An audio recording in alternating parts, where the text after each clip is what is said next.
Saudi अरब की रूमी अल कहतानी miss universe में हिस्सा लेने जा रही है। सऊदी अरब के इतिहास में ये पहली बार हो रहा है जब कोई महिला मिस यूनिवर्स प्रतियोगिता में हिस्सा लेने जा रही है। कभी महिलाओं के लिए खराब देशों में समझे जाने वाले सऊदी अरब में बदलाव की कहानी दिलचस्प है। MBS के नाम से मशहूर सऊदी अरब के क्राउन प्रिंस मोहम्मद बिन सलमान ने 2 साल पहले नेशनल टेलीविजन को एक इंटरव्यू दिया था। इस दौरान उन्होंने कहा था कि सऊदी अरब का संविधान कुरान है और कुरान ही रहेगा। आज उसी सऊदी अरब के इतिहास में पहली बार एक महिला प्रतिष्ठित मिस यूनिवर्स प्रतियोगिता में हिस्सा लेने जा रही है। रियाद की रूमी अल कहतानी पहली सऊदी सुंदरी होगी जो मिस यूनिवर्स 2024 में हिस्सा लेने जा रही है।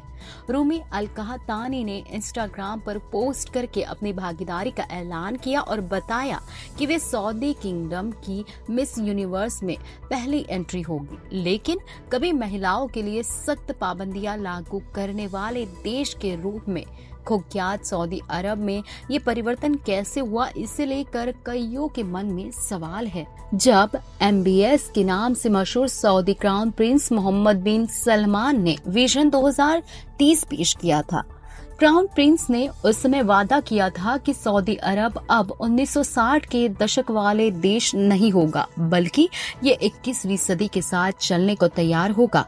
तब क्राउन प्रिंस की बात पर पूरी दुनिया में कम ही लोगों ने भरोसा किया था। अधिकांश आलोचकों ने इसे कट्टरशाही शासन की छवि सुधारने के लिए एक मुखौटा कहा था। लेकिन आज 2024 में जब सऊदी अरब की कोई सुंदरी मिस यूनिवर्स प्रतियोगिता में हिस्सा लेने जा रही है तो शायद ही आज बदलते सऊदी अरब में हो रहे बदलाव को कोई न स्वीकार करे।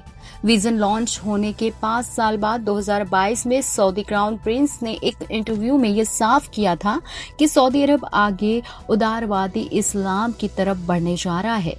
MBS ने कहा था कि सऊदी अरब का संविधान अब भी कुरान है और आगे भी रहेगा। सरकार और शूरा काउंसलिंग और शाह तीनों जगह ये दिखता है। तीनों कुरान का पालन करने के लिए बाध्य है, लेकिन सामाजिक और निजी मामलों में उन्हीं शर्तों को लागू किया जाएगा जिनके बारे में कुरान में स्पष्ट है।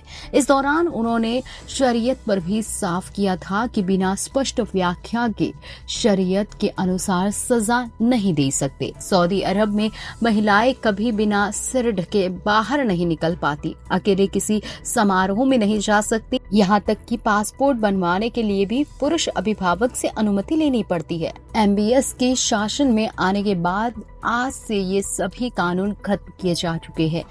MBS ने जब सऊदी महिलाओं को गाड़ी चलाने का अधिकार दिया तो उनके इस फैसले की पूरी दुनिया में चर्चा हुई थी। सऊदी अरब के किंग भले ही सलमान बिन अब्दुल अजीज अल सऊद है, लेकिन असल में शासन उनके बेटे और क्राउन प्रिंस मोहम्मद बिन सलमान ही चलाते हैं। 2022 में उन्हें सऊदी अरब का प्रधानमंत्री नियुक्त किया गया था। सऊदी अरब का उदारवादी सोच की तरफ झुकाव यूं ही नहीं है, इसकी वजह भी क्राउन प्रिंस ने खुद ही बताई है।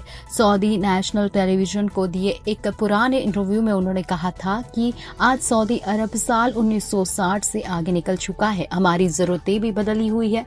उन्होंने कहा कि 1960 में देश की आबादी 20 से 30 लाख थी जो अब 2 करोड़ तक पहुंच चुकी है। इतनी आबादी की जरूरत सिर्फ तेल के सहारे नहीं पूरी की जा सकती। अपने विजन के बारे में MBS ने बताया था कि उनका उद्देश्य भविष्य में सऊदी अरब की अर्थव्यवस्था की निर्भरता को तेल से हटाकर दूसरी तरफ ले जाना है। उनकी नजर सऊदी अरब में भी दुबई जैसे इंटरनेशनल शहरों को विकसित करने पर है, जहां पर अंतर्राष्ट्रीय निवेशकों को आकर्षित किया जा सके। क्राउन प्रिंस जानते थे कि कट्टरपंथी और महिला विरोधी पहचान के साथ पश्चिमी जगत को आकर्षित करना आसान नहीं होगा।